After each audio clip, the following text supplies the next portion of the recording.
Okay, so before I begin, this is the reference photo that I will be using.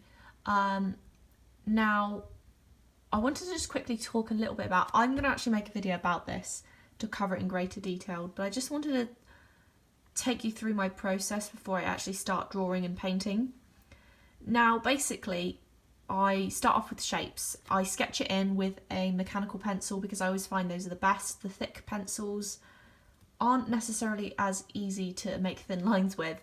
So I do a mechanical pencil and I focus on the shapes. So for this one, it's easy because it's obviously black and white. I just follow the line along here, start with the outside, then I start with this shape, like this. Now obviously it's quite hard to visualise this as, you know, as a whole because this goes along here, this goes down, but it's kind of curved down, it's not just a straight line. So what I tend to do is I take a point on my drawing, so for example we'll take the back part of the ship here, and I kind of draw an invisible straight line approximately, and then the straight line ends about there. So I know when I've drawn about this much of my ship, the top of the back should start, if that makes sense. Same with this part.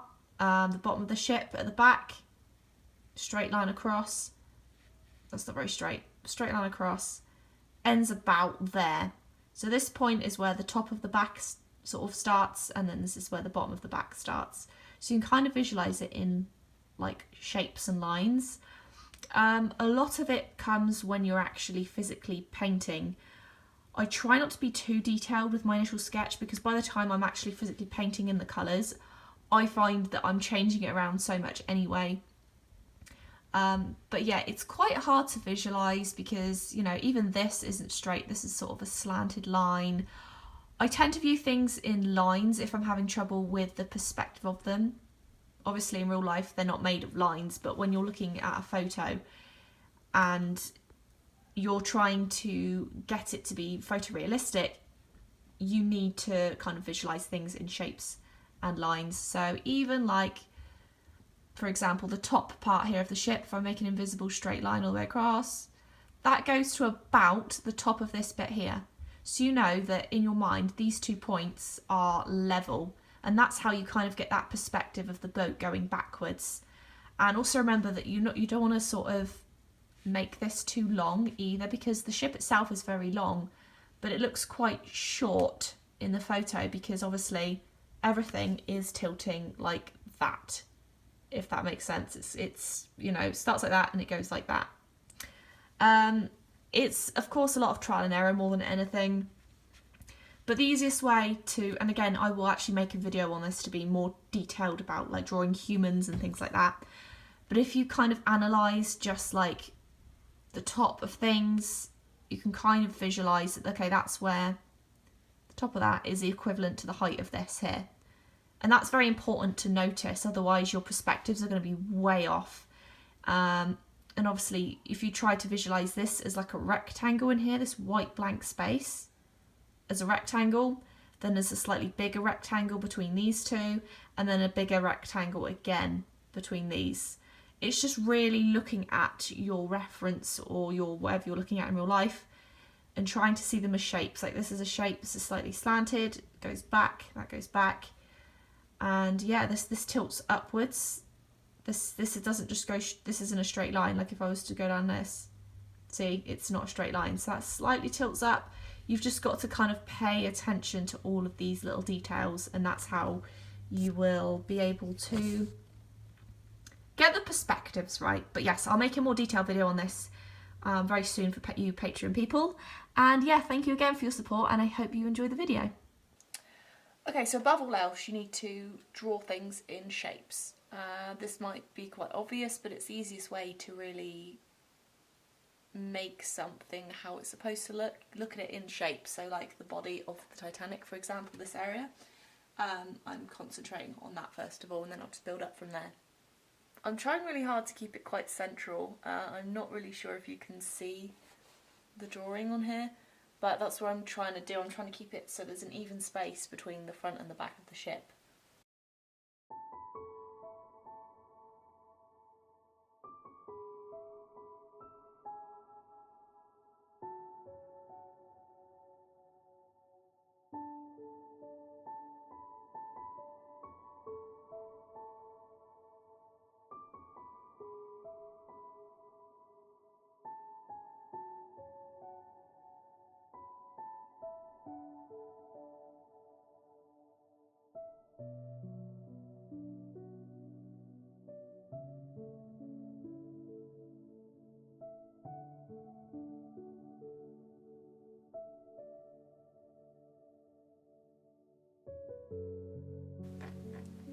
When you're drawing from an image, especially that's obviously smaller than what you're drawing onto, it really does come with practice, because for a long time I had to have the image the exact same size as what I had for the canvas.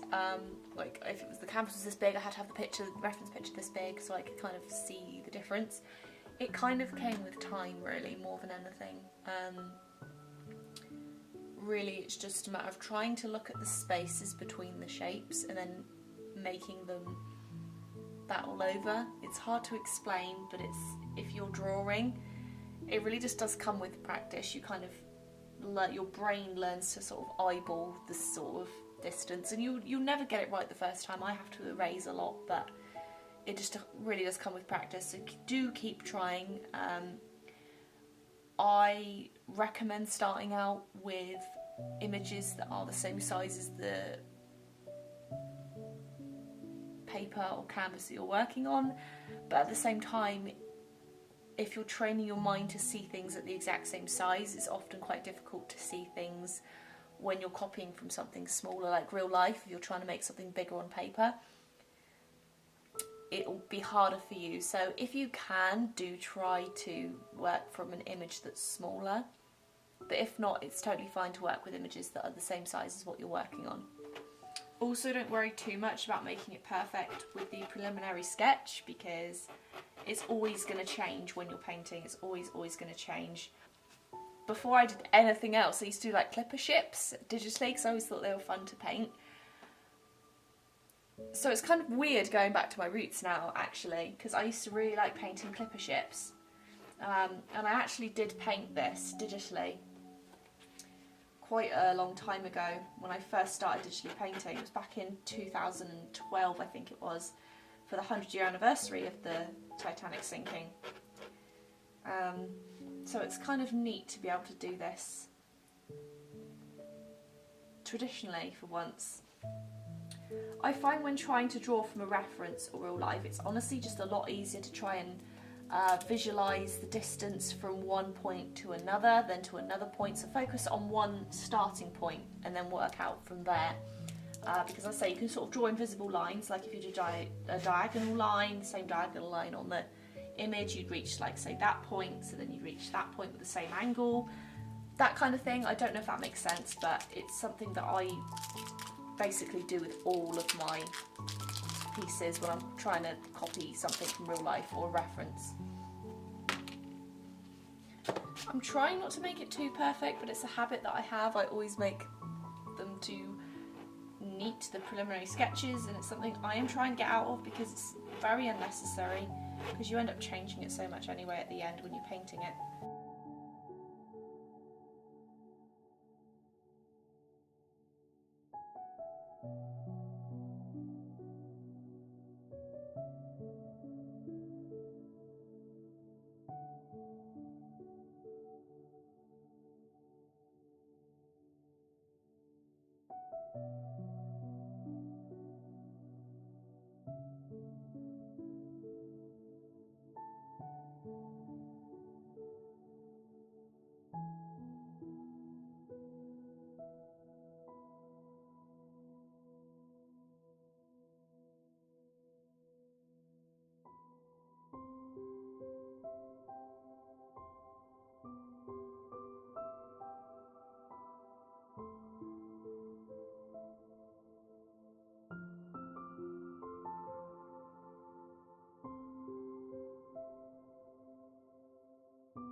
Okay, seals, stiffens and provides surface tooth for painting surfaces, permanent, non-yellowing, flexible, water resistant when dry. Okay, excellent.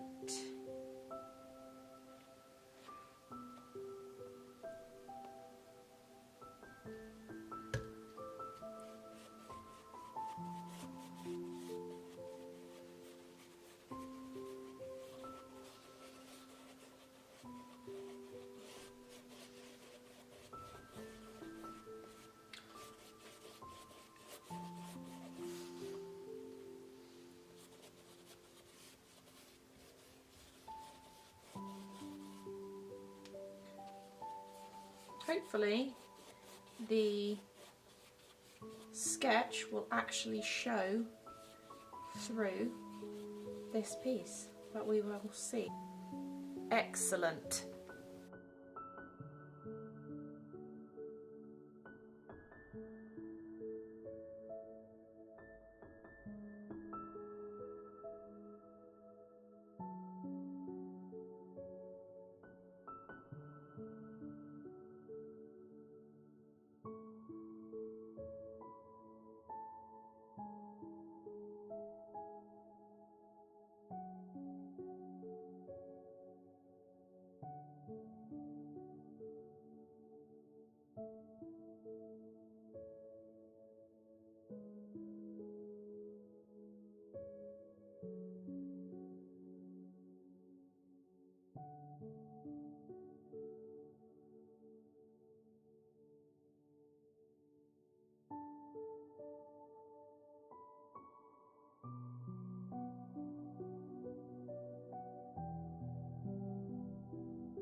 Notice how well it's going on. This is definitely a combination of the quality of paint and also the gesso as well. It's making it much more of a smooth surface, so I'm not going to need to really go over any of this again in order to cover up like these white bits here.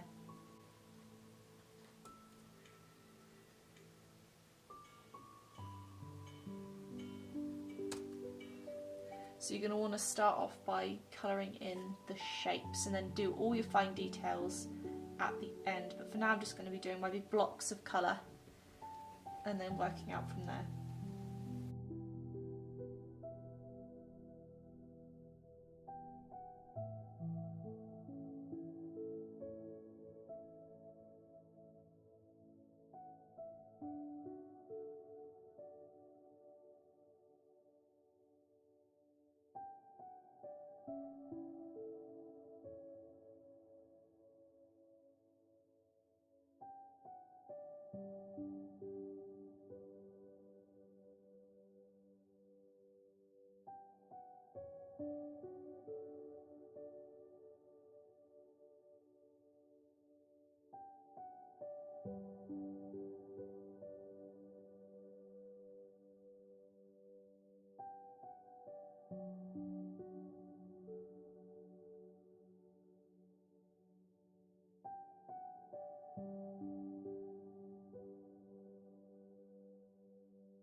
So I'm going to do a little bit of shading now. Now this part is not fully black, it's kind of a slight grey colour. So what I'm going to do is I'm going to take a little bit of white and blend that over the black while it's still wet. Bob Ross, if you're familiar with him, calls this kind of the wet on wet technique. He obviously used oil paints, not acrylics, and oils take a long time to dry between layers, so some people tend to like to wait for layers to dry before they carry on with their piece, but it's often a good idea to do it while it's wet because then it blends much nicer. So basically what I'm doing here to try and achieve this dark grey look is I'm switching back and forth between the white and the black, and black is very, very, very concentrated compared to white, so you only need a tiny amount of black in order to create a dark grey, so be careful with it. But you can keep going back and forth with the black and the white to kind of achieve this colour. Now this side of the chimney is a lot lighter in colour, so I'm going to take a little bit more white, and I've already got a bit of black on my brush, so I'm just going to fully go over this here, and it's already turning grey because of the black that I've still got on my brush. And this is still a little bit light, so what we can do is add in a bit more black.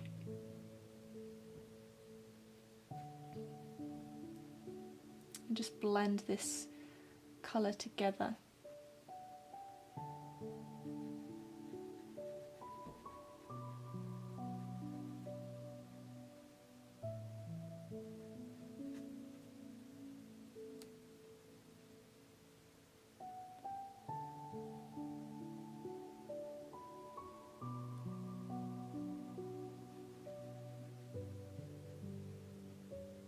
And as you can see, it kind of blends quite well. It's pretty difficult to see, to be honest, because the lighting on this is not the best. It's kind of reflecting a little bit, but you can see that it's blending a little bit there.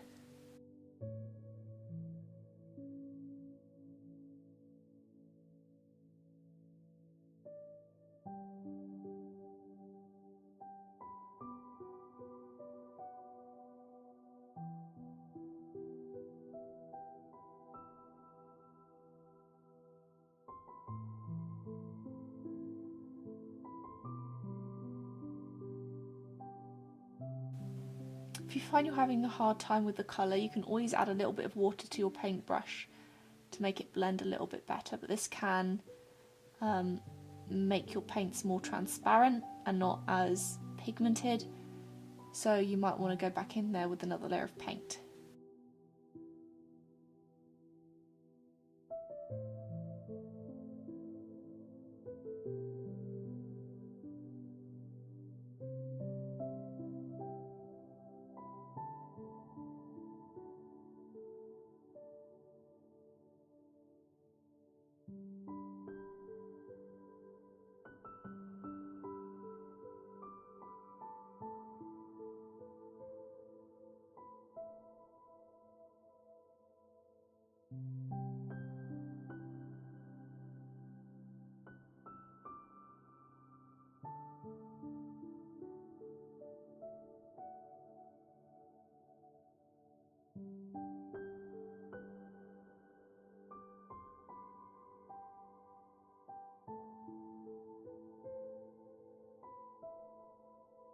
That's better.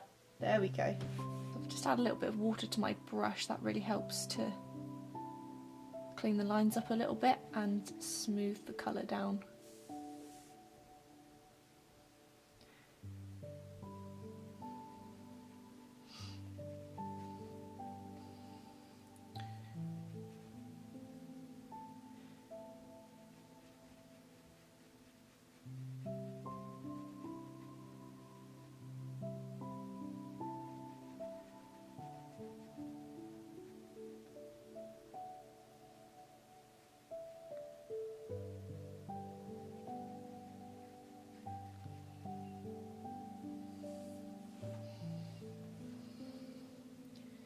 Well, this is supposed to be a ship in a bottle, but I just don't really want to ruin the piece by adding a bottle to it. So I'll attempt to do it, but if it doesn't look very good, I might just leave it out. Just add a bit of water there.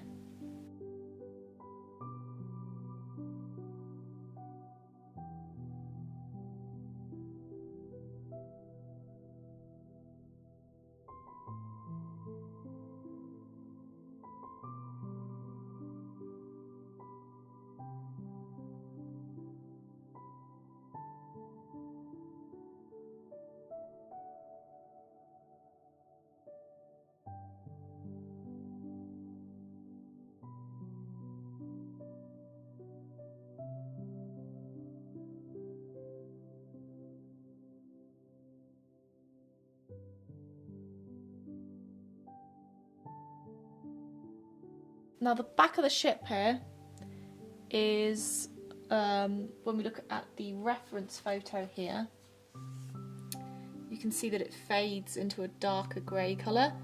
So we're just going to sort that out now. It's simple enough to do. You just add a little bit of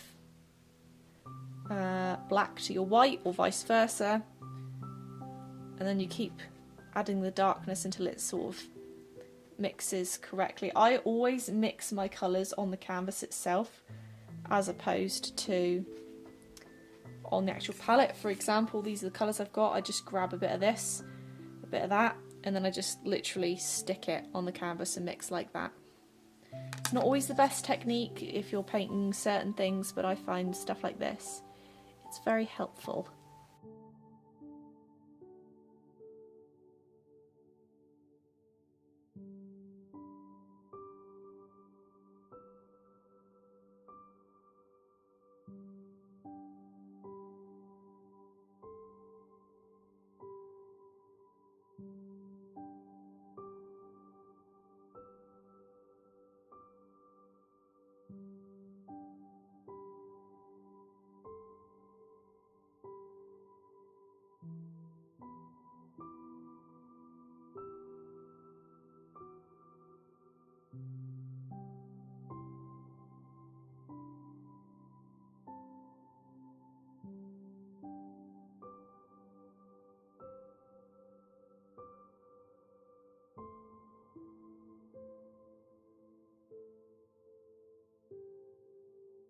It's quite easy to blend colours when you're only working with two in a black and white piece. It's probably one of the easiest colour palettes to work with, in my opinion.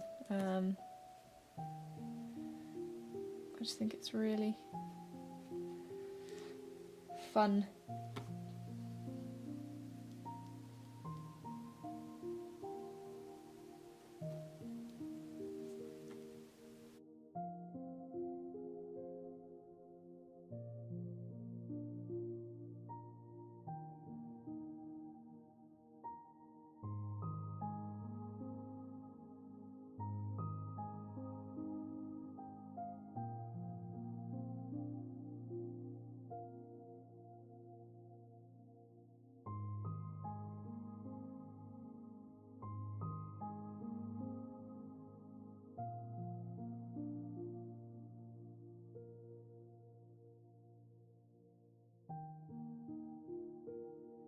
It's definitely not the best detail brush in the world. It's a bit too flexible. It needs to be smaller in length.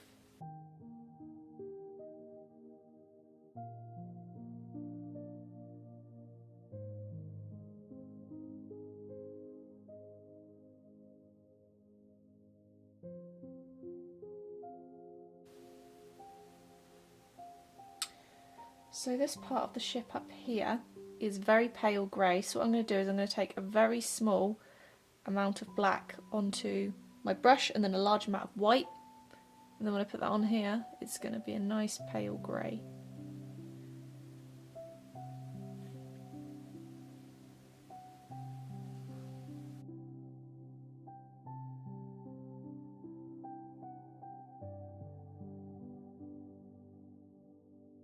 Take a bit of water on my brush because it starts to get quite stiff after a while.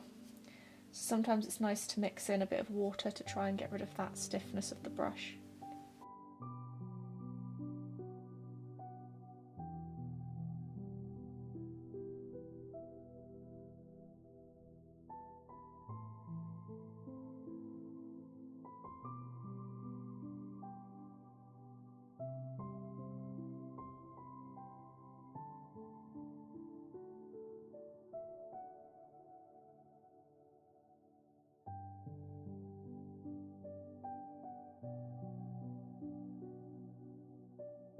It's very hard keeping track of all of these layers of the ship,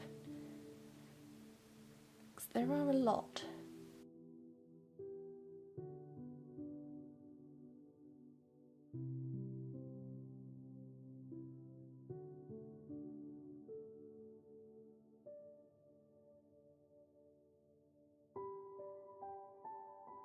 Don't worry too much if it looks a bit splotchy in areas, because that's what we will fix with details later on. For now I'm just kind of blocking in the colours, and then we can go a little bit further later on.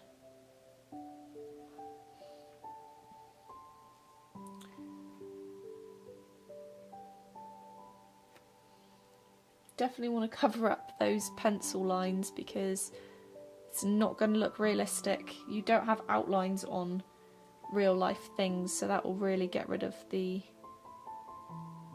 realism effect we're going for here.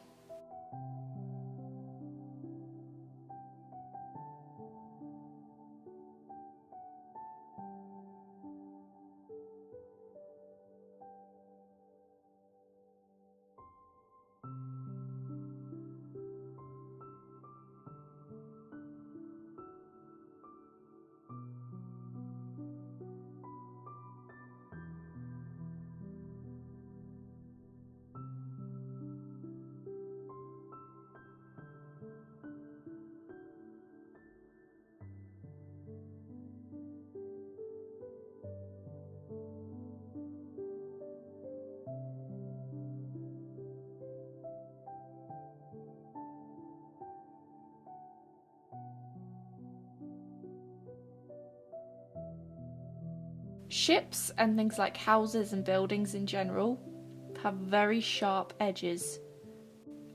People don't necessarily have sharp edges, they're more rounded and smoothed out, but things like ships have very, very sharp areas of steel and all that other good stuff. So always remember that it's got to be pretty sharp in your painting as well to give it that realistic effect.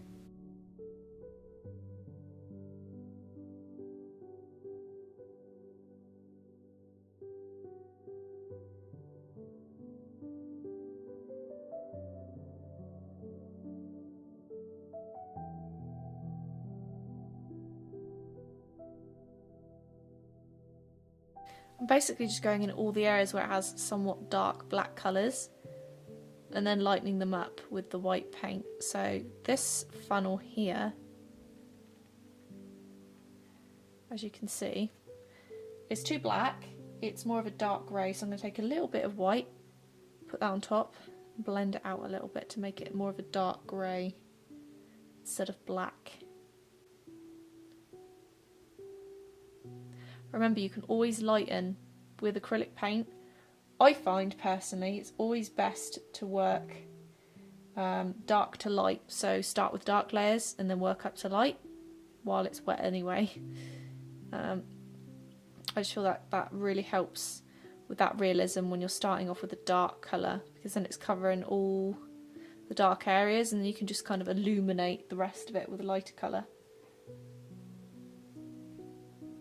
It's getting a bit light now, so I'm going to add some more black.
Okay, so now I'm going to work on the water a little bit, and it's going to be a little bit tough because I don't have really a small enough paintbrush to get all of these little details here, but I'm going to do my best.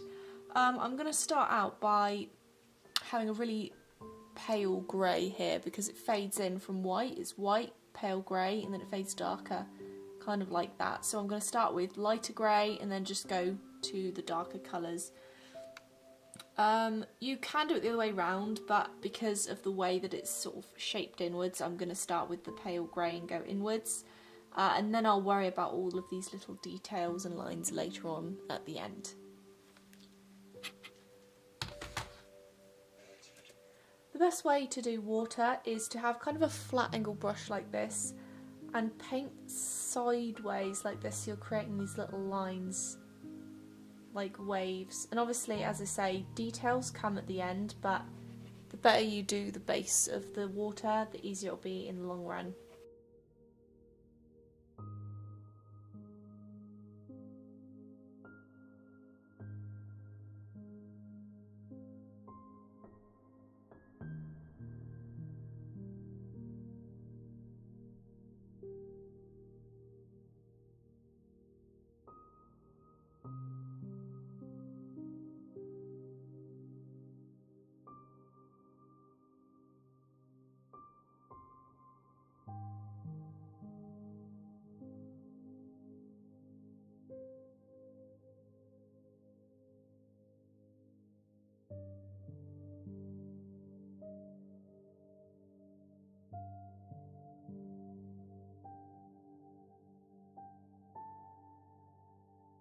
I'm just going to use little strokes kind of like this to replicate the waves, and it's really just a matter of blending a whole bunch of different greys into the water.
It's definitely just a matter of kind of mixing the greys together.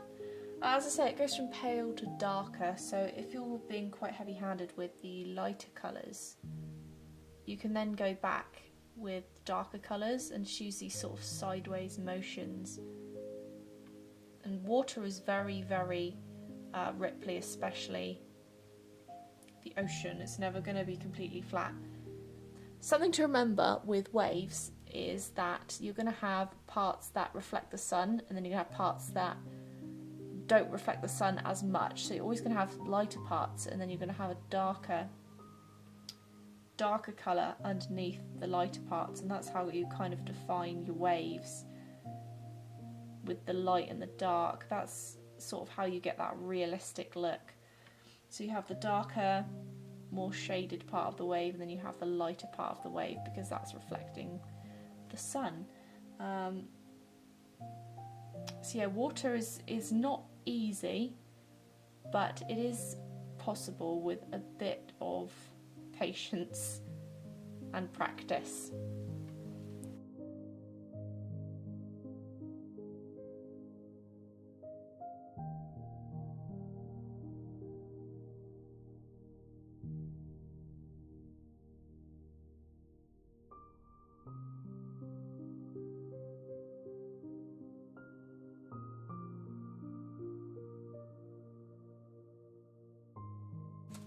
So here what I'm doing is laying down some darker grey right here, being quite sporadic with it. Keep an eye on the shape of the water in the reference image, of course. And then I'm going to just take some lighter colours and just zigzag that out through like that. And obviously because you're doing it onto paint that's still wet, it's going to blend quite nicely. And you're just getting that really nice foundation for the water, which at the end we will really define with a smaller, more detailed brush and darker colour. But for now we're just creating the base so we can work on top of that later on. There's a lot of black actually in this water, with the water reflecting the darkness of the ship. So don't be afraid of that either, because I know when I was first starting out with art, I was kind of afraid to use really dark colours against really light colours, because I felt it would look unnatural, but it's actually the opposite, because you're going to be having a more natural look, because in real life that's kind of how things work.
So now I'm working on the bottle, and basically what I'm just doing is filling in the sky, because the whole idea behind this is to have the ship in a bottle, but it's not really fully a bottle because the water's just oozing out of the invisible part of the bottle here. That's kind of the main idea of it.